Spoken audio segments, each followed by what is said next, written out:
loves school? I'm just kidding. Who likes school? So, finally, February 2nd and 3rd, I had snow day! Now, usually we never have snow days because there's like never enough snow. But out here, a giant snowstorm came. Like literally, this was insane. You couldn't even walk. It was up to like my waist. That's a table. That's a garbage can that's supposed to look that high. That's insane. This, my viewers, is a car under the snow. My neighbor's car under the snow.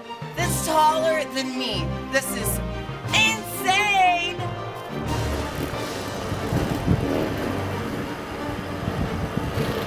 Yeah, so that was the snowstorm. That was insane. Cars were buried. People were like stopped in the middle of the road and the streets were abandoned.